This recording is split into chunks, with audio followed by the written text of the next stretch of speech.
the Bible tells us clearly that in the last days, anti-Semitism will grow dynamically to the point that the entire world will seek to destroy the nation of Israel. Anti-Semitism is irrational and it's even demonic. Hitler said, hey, you know what? I like your plan here. It looks really good on paper. If it happened right now, 10 million Jews would die. But right now, we as Christians need to have skin in the game. How do you really show the Jewish people that you care?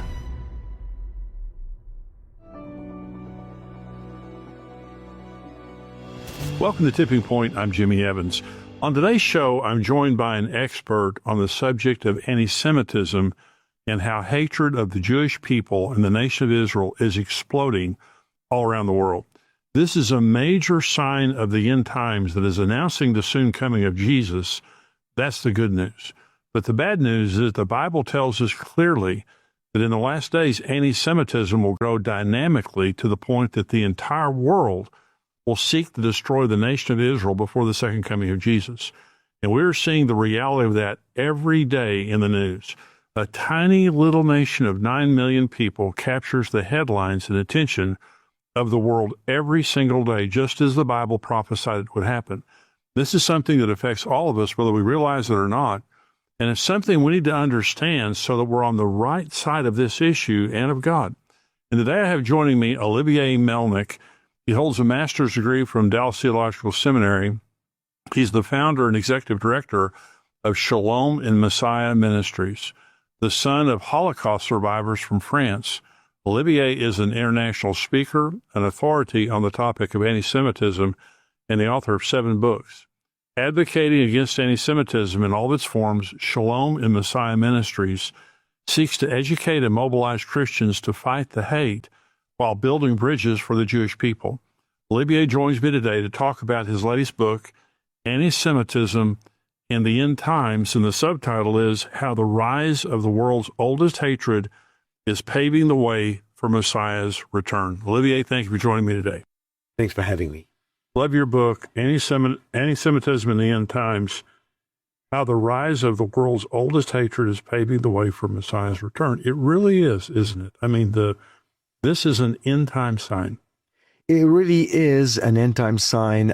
It is actually, this is something I've been working on for the last 26 years. It's something that the Lord put on, give me as a burden when I was doing an undergrad at Moody Bible Institute in 2000. I was in the middle of my degree, and then I was challenged to put a message together on Psalm 83, and I looked for basically examples in the news, and it was the time of the Second Intifada, and I thought, oh, there I can look get some fresh examples of anti-Semitism, and that kind of prompted me to start saving documents on what was going on, and I gathered more and more and more, and wrote my first book on the topic, and now I'm down to like the 5th book on the topic of anti-Semitism. This is a most recent one that came out October 7, 2025, and what's interesting is that 26 years ago, when I started, I would tell people, this is going to get really bad for our people, the Jewish people, really bad. The Bible tells us to expect it. And people look at me like, oh, come on, Olivier. I mean, really? And I wish I didn't have to say that today, but it's like an I told you so moment. We are definitely, if not past, we are definitely in a new iteration of the 30s and 40s. Yes. Of how bad it's getting for the Jewish people, how scary it's getting, how dangerous, to the point of Jews being killed. Recently in Australia, in Bondi Beach, 16 people. Why did they get killed? Simply because they were lighting a menorah for Hanukkah. Right. Not protesting Gaza, not protesting, lighting a menorah, part of the Jewish tradition, and they get killed for that. Well, we're going to go into a lot of detail about anti-Semitism, where it came from, what's happening in the world today. Give a little bit of your backstory, Olivier. You're Jewish. Yes. Your parents are Holocaust survivors. Talk about that. Yes. So I was born and raised in France. Both parents are Jewish, and I was born in 1959. My upbringing was one of not really religious, more like agnostic and culturally Jewish. Didn't keep kosher, didn't go to synagogue except for very special occasions, once or twice a year, or a wedding, and or bar mitzvah. But the reason why actually I was brought up Jewish, but we were not doing a whole lot with it, is because of the trauma that my family had gone through during the war. My mother was 15 years old, where her father was taken from in front of her eyes by the Gestapo in the house where I grew up, and on the edge of Paris. And basically, they came for my grandfather, who was hiding in a cellar. And he was in France. He was a Russian immigrant, and he was in France legally, but he didn't have the equivalent of the green card in his possession yet. And so he was waiting for that. But 1942 was not a good time to be a Jew without papers in Europe, in France. And so somebody in the building, the one flight of stairs up, worked for the French police, and called the Gestapo, said, "There's a Jew hiding illegally in a building. Come get him." So they came, and they basically asked for him to come. My grandmother lied, and they left. They said, "We'll come back tomorrow morning. If he's not coming with us, we'll take you and your daughter, who was there legally, born in France." And so he came back from the cellar, and he said, "I'll go find a safe place for us." And his wife said, "If you don't show up tomorrow, they'll take me and Evelyn," that's my mother. And he said, "Well, then I have to go. Don't worry, I'll be back." Next morning, he went with the Gestapo, and within a week and a half, he was murdered in Auschwitz. Oh. Never came back. And then very soon after that, my mother was put on a train with two of her cousins with false papers, all the way down to the free zone to the southwest of France, where she hid for 2 years until the end of the war. And the family of farmers who hid her on their farm, actually their name is now inscribed on the wall of the righteous among the nations at Yad Vashem. Wow. They found them a few years ago, so it's a great honor. So you know firsthand the horrors of the Holocaust. We are today, I believe this is the worst it's ever been, especially as it's worldwide. You were talking about Australia. The anti-Semitism in the world today is worldwide. Now, you have a definition of anti-Semitism, which I think is the best definition I've ever heard. Talk about what is anti-Semitism. Well, anti-Semitism, I'll give you my definition. We'll start with that. The definition is anti-Semitism is the irrational and demonic hatred of Israel and the Jewish people, characterized by thoughts, words, and deeds against them.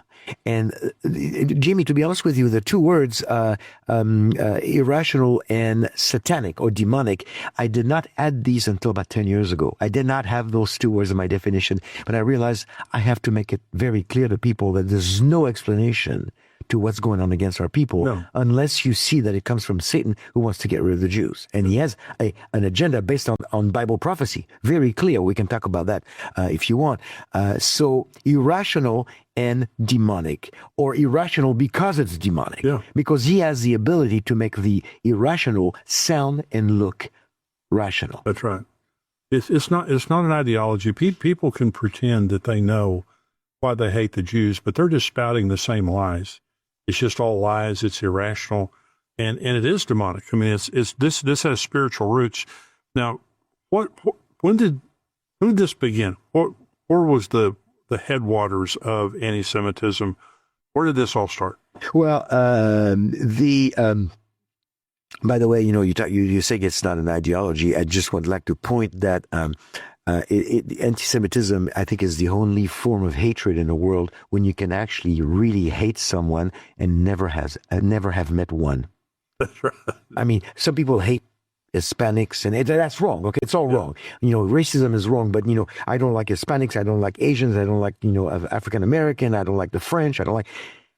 But you always, again, it's wrong at the core, but you've met somebody, or you've had an experience where, something happened that, left a bad taste in your mouth. In the case of the Jews, many anti-Semites globally hate the Jews because they're supposed to hate the Jews because the Jews are the cause of all the problems of the world. Right. But they've never met one. Yeah. They couldn't even spot one in a crowd. Yeah.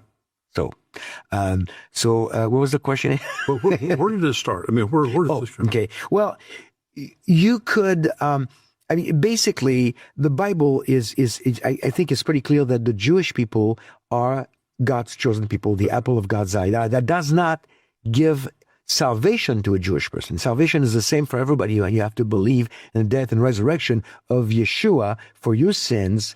Yeshua, Jesus in Hebrew. And so it does not provide salvation, but the Jewish people from the very beginning are a special people that God selected for a purpose. You could go way back to the first messianic prophecy in Genesis 3:15, the seed of the woman, the seed of the serpent, which is an early, the first hint at the birth of Yeshua done in history.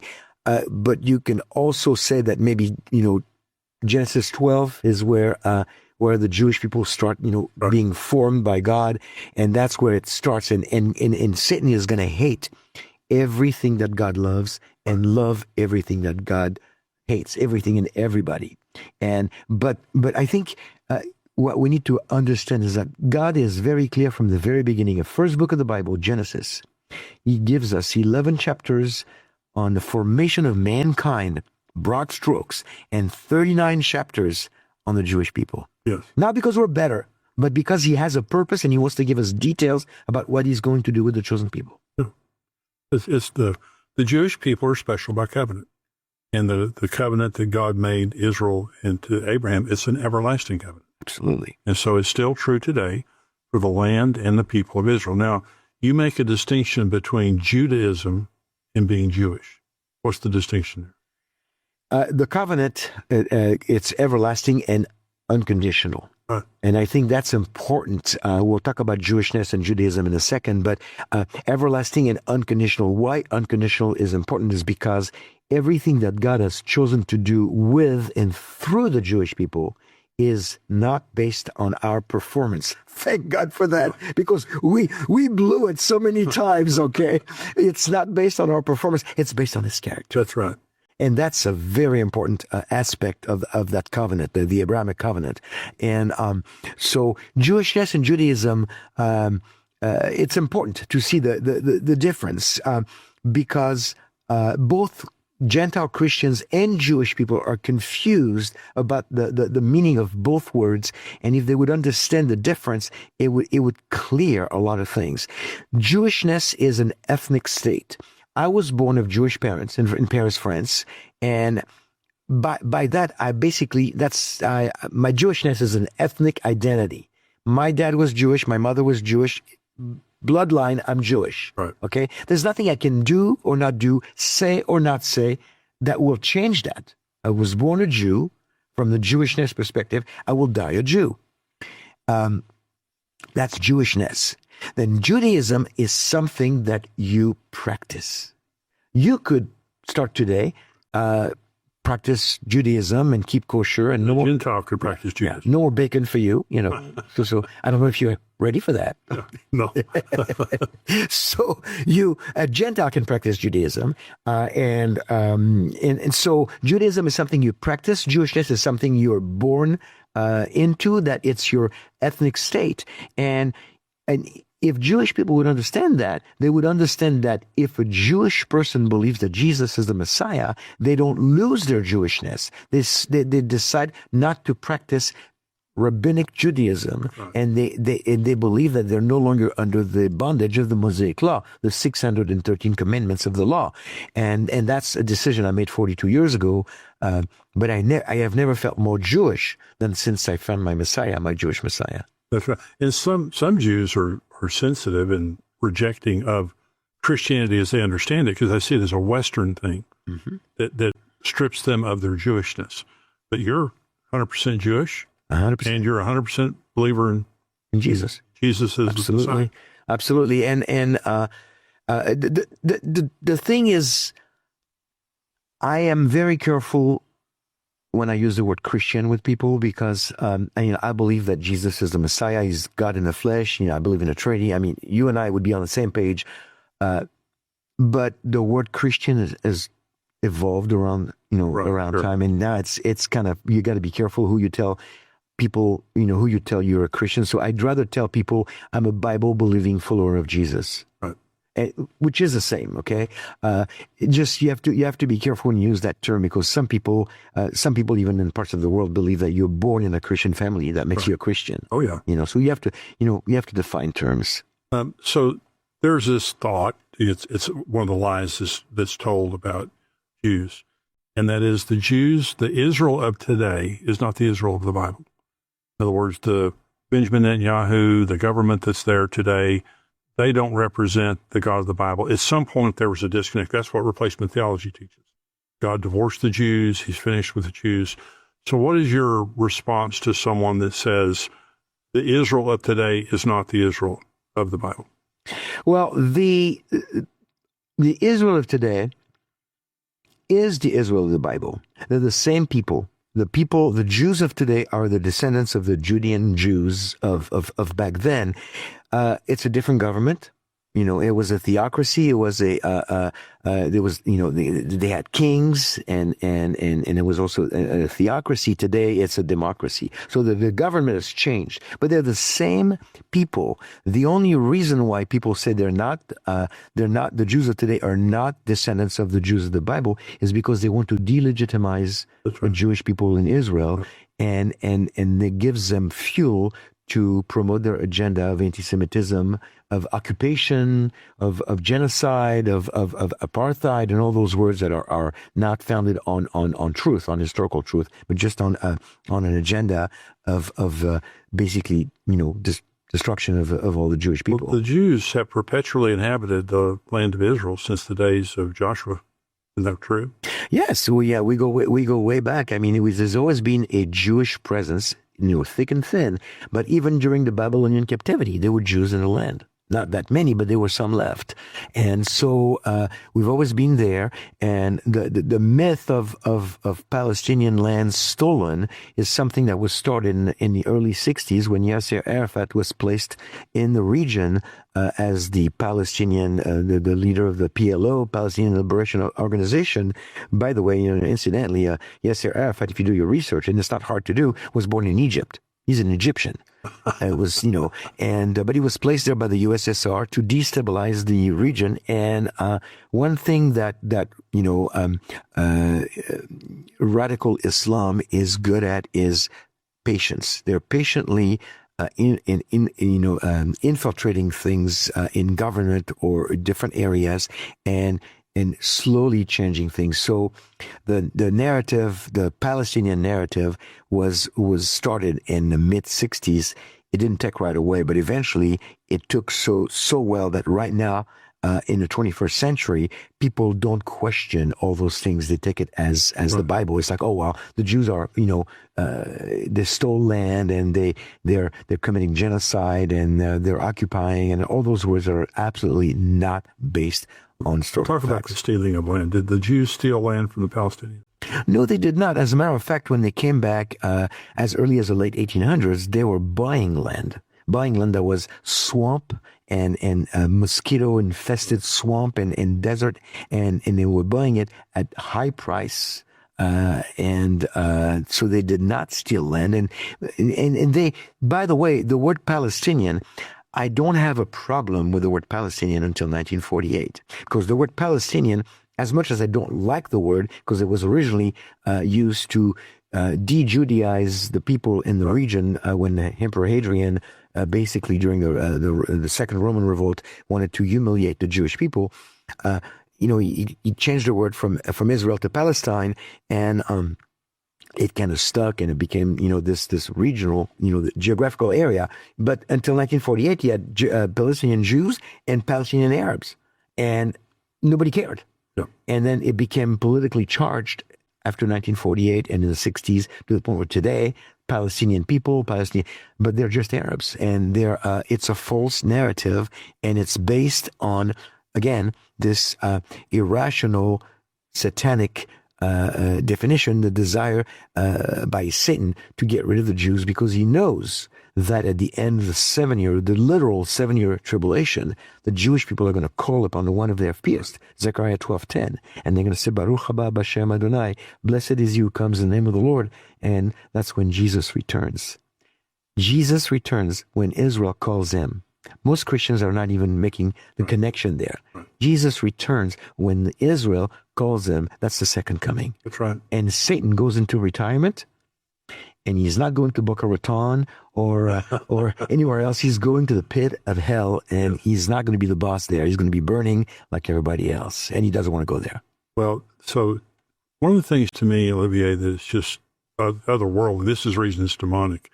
October 7th, 1,200 Jews are killed by terrorists, Hamas terrorists. Now, I saw 45 minutes of raw footage at the embassy, Jewish embassy, Israeli embassy in Washington, D.C. Yeah, I saw the same footage. It's awful. And after that, a friend of mine flew into London that day, the next day, on October 8th. They drove from the airport to their hotel across London, pro-Palestinian demonstration after another, after another, after another. Not one pro-Israel demonstration did they see. And after October 7th, after this heinous act of barbarism, anti-Semitism has grown. How do you address that? It's like Pandora's box of end times anti-Semitism has been open, and everything goes. I was taking a group of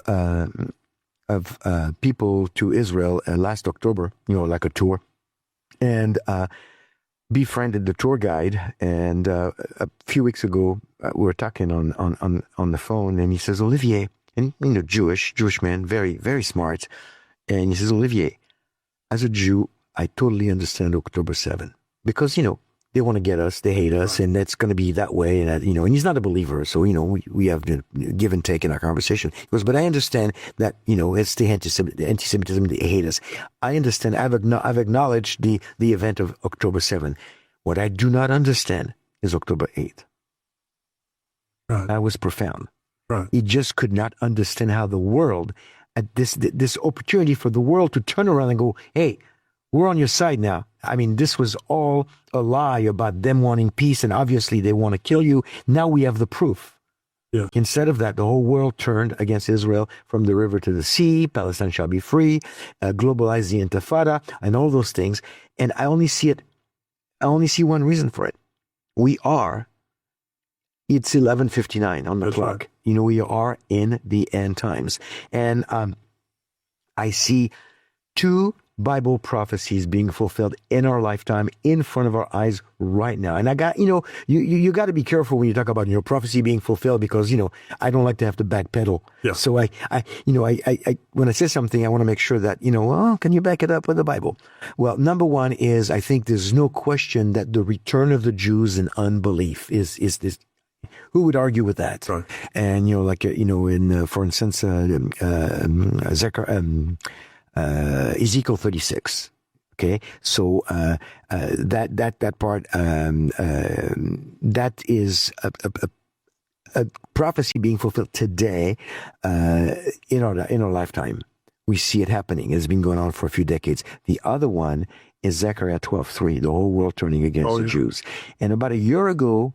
Now, it's about a year ago, the ADL published a survey, the result of a survey, and a year ago, they said that 46% of all adults in the world harbored some kind of anti-Jewish sentiment. I believe it. Like half of them. So we're halfway through the fulfillment of Zechariah 12:3.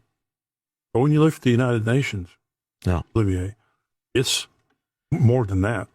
The nations, the body of the United Nations has rebuked and censured Israel more than all of the countries combined.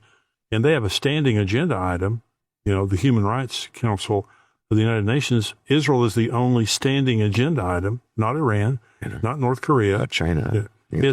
It's just unbelievable that a tiny little nation of 9 million people could, out of 8 billion people in the world, could garner the world's attention. They're in the center stage on the world's attention, exactly the way the Bible said it would happen. That you can't do that accidentally. No, and I think what's beautiful about it is that the more you look at what's happening against Israel and against the Jews, the more excited you should get about the existence of God. Right. And because if we exist today against all the odds, okay, after thousands of years, and all the miracles that took place, not just within the Bible record, but all the wars that we fought. Every single one was a miracle. Because God promised in Jeremiah 31, 35 through 37 that he was not going to destroy Israel. If you can count the stars, measure the stars and the moon and the sun, then I will forsake Israel for all that they have done to me, declares the Lord. Well, it's basically a tongue-in-cheek way from God saying, hey, that's not going to happen. Yeah. So, but really, the existence of Israel proves the existence of God. That's right. Exactly right. And that's why the devil wants to wipe them out. That's right. Is to get rid of them. Talk about Zionism. This is a term that is thrown around today in an anti-Semitic way, talking about Zionists. Zionism is really, at face value, it's simply the right for Jewish people to go back to their ancestral biblical land, to live there. And it's been turned into this racist, colonialist word that, of course, again, I was watching this morning, I was watching a brand new interview that Tucker Carlson was doing in Jordan with a Christian leader there, and he was talking about how they're both talking about how Zionism is destroying everything because they talk about Zionism like it's Nazism, and when really it's simply the right for Israel's self-determination to exist in their ancestral biblical land. And if Israel cannot live and if the Jewish people cannot live in the land, then basically it's the world is saying you don't have the right to exist, and that's what they're saying, right? By saying Zionism is wrong, Zionism is racism, whatever they want to say, they're basically telling the Jewish people you have no right to exist, right. Which is the agenda of the enemy. Well, then the French don't have the right to exist. The Chinese don't have the right to exist.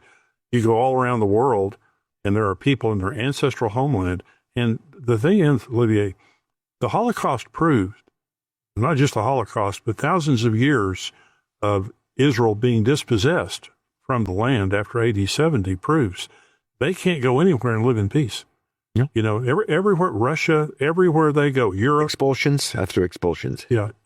Everywhere they go, they're persecuted to the point of the Holocaust. And after the Holocaust, there was some sympathy for the fact they needed a homeland, which resulted in them becoming a nation, but they can't go anywhere else. That's already been proven. It's been proven. And by the way, the sympathy after the Holocaust lasted for about 20 years. Yes. And when people thought, you know what, anti-Semitism is a thing of the past, we learned our lesson, we just swept under the rug, and then it resurfaced as this new anti-Semitism where the victims have become the perpetrators, the Jews have become the perpetrators, and the perpetrators have become the victims. And so now the Jews have become the new Nazis of the Middle East. And again, it's based on lies. They call them Nazis. Oh, I know. It was the president of Turkey. He called Netanyahu Hitler. And compared them to the Nazis, Erdogan.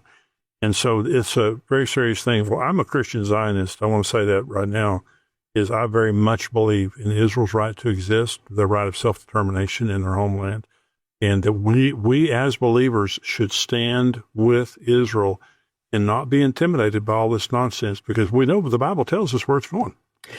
Absolutely. And, in Psalm 83, the enemies of God are the enemies of Israel, the enemies of God. So if you call yourself a Christian, you have to examine your heart, because if you call yourself a Christian, you have no choice but to love the Jews and love Israel. It doesn't mean we have to agree. That's another issue that people have. We don't have to agree with every move the Israeli government makes, because people say, Israel is such a pagan society. How could I support Israel? So, you support your government. You support America, and do you agree with everything? Do you agree with abortion? Do you agree with LGBTQ? Not necessarily.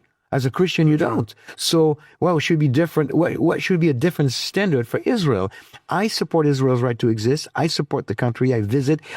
We do ministry with the IDF. There's so much that we do that Christians can do and be involved with us in helping doing it. But I don't agree with the LGBTQ parade in Tel Aviv every June. That's bigger than the one in San Francisco. As a Christian, I don't agree with that. But I still support Israel. And so don't have double standards. Yeah. So the anti-Semitism, Martin Luther, I said one time here on Tipping Point that Martin Luther was anti-Semitic, and it just shocked a lot of people when they heard that, because they just hold him up to this high standard with the Reformation and everything. He was anti-Semitic, wasn't he? Martin Luther wrote, the short answer is, I believe, is yes.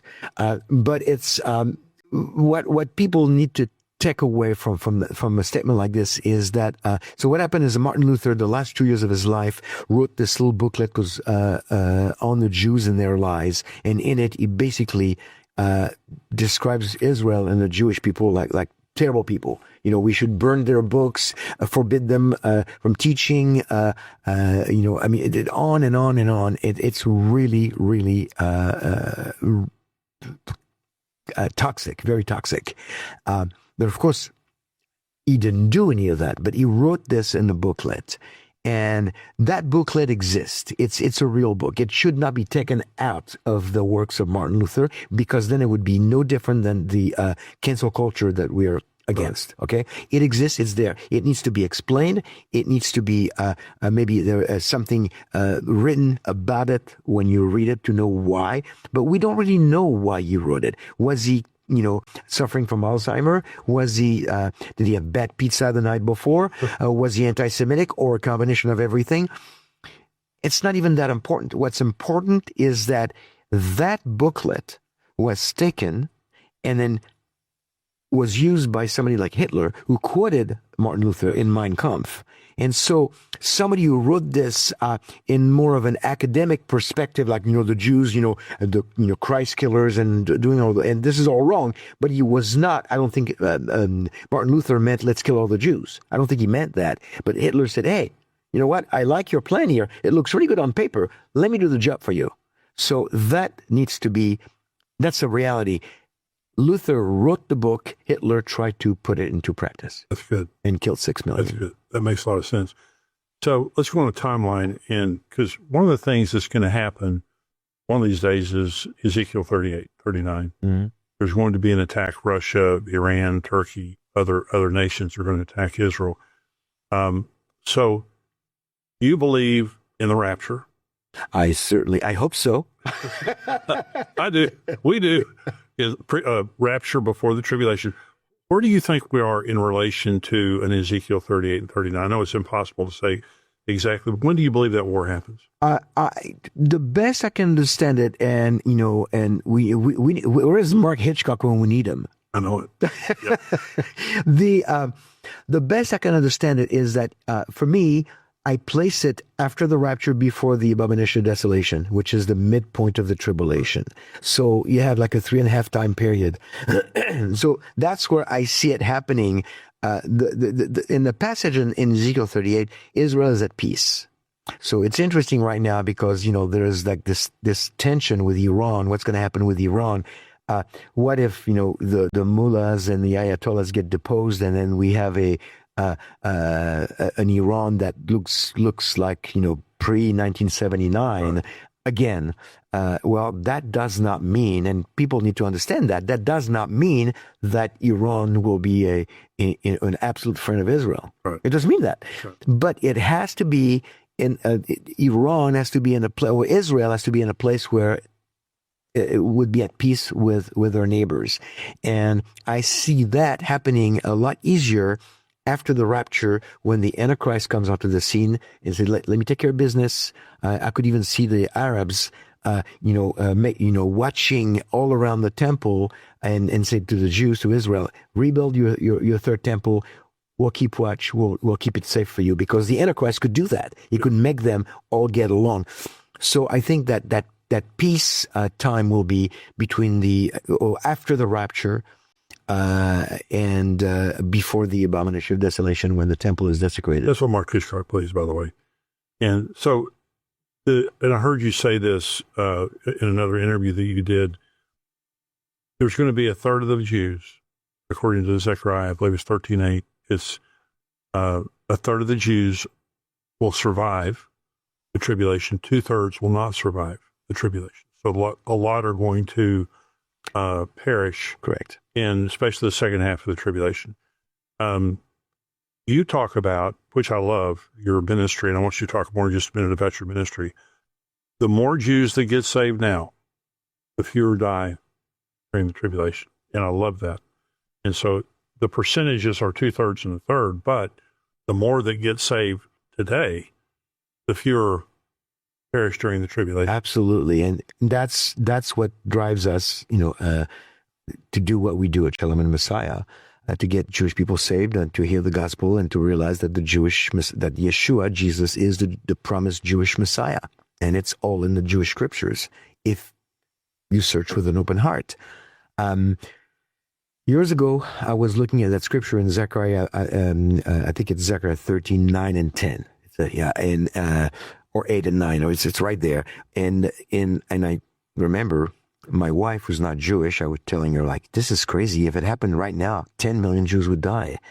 And she goes, well, read it again, Olivier. And I go like, I read it again. I go like, yeah, it hasn't changed. It says the same thing. And that's when she said, Olivier, God, when he wants to give us numbers, he's pretty precise. The 144,000, the 12 tribes, the 40 days. He gives numbers all throughout the Bible. He didn't give a number there. He gave a percentage. It's interesting. And she's the one she turned a negative into a positive. Because all of a sudden I'm going like, you're right. Let's make the percentage. I mean, the percentage cannot change. 2/3 will perish. 1/3 will be refined as silver and gold, like the scripture says.